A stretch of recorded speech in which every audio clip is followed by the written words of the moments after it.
Kudumbavilakku serial അവസാനിക്കുമ്പോൾ വികാര നിർഭരമായ കുറിപ്പ് പങ്കുവച്ച് നടി മീര വാസുദേവ്. ഈ യാത്രയിലാണ് ഒരുപാട് നല്ല സുഹൃത്തുക്കളെയും മനുഷ്യരെയും കണ്ടെത്താനായതെന്നും ഭർത്താവ് വിപിനെ തനിക്ക് കിട്ടിയതെന്നും ഈ സീരിയൽ വഴിയാണെന്നും നടി പറയുന്നു.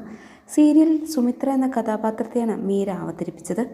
ഒരു യാത്ര അവസാനിക്കുമ്പോൾ നമ്മൾ സുഹൃത്തുക്കളെ കൂടെ കൂട്ടുക, അവരെ നമ്മുടെ ഓർമ്മകളുടെ ശേഖരത്തിലേക്ക് ചേർത്ത് പിടിക്കുക, ഒരിക്കലും അവസാനിക്കില്ലെന്ന് തോന്നുന്ന സ്നേഹം ഉള്ളിൽ നിറയുന്നത് കണ്ടെത്തുക. അങ്ങനെ കുടുംബവിളക്കെന്ന യാത്രയിൽ എനിക്ക് നല്ല ഓർമ്മകൾ സമ്മാനിച്ച ചില മനുഷ്യരെ കണ്ടെത്താനും സഹായിച്ചു. എൻ്റെ ഭർത്താവും ഛായാഗ്രഹനുമായ വിപിൻ പുതിയംഗം, ഞങ്ങളുടെ പ്രിയ യൂണിറ്റ് ടെക്നീഷ്യൻ സുഹൃത്തുക്കളും സഹോദരന്മാരെ പോലെയുള്ള കണ്ണൻ, വിനോദേട്ടൻ, അനിലേട്ടൻ, അബി, ദിലീപ്, ഷാജ, നിങ്ങളെ ഇനിയും കാണും. മീര വാസുദേവൻ സോഷ്യൽ മീഡിയയിൽ കുറിച്ചു. ഭർത്താവ് വിപിൻ്റെയും കുടുംബവിളക്ക് പരമ്പരയുടെ പിന്നണിയിൽ പ്രവർത്തിക്കുന്നവർക്കും ഒപ്പമുള്ള ചിത്രങ്ങൾ എഴുത്തിനൊപ്പം നടി പങ്കുവച്ചിട്ടുണ്ട്. മെയ് മാസമായിരുന്നു മീരയും വിപിനും തമ്മിലുള്ള വിവാഹം.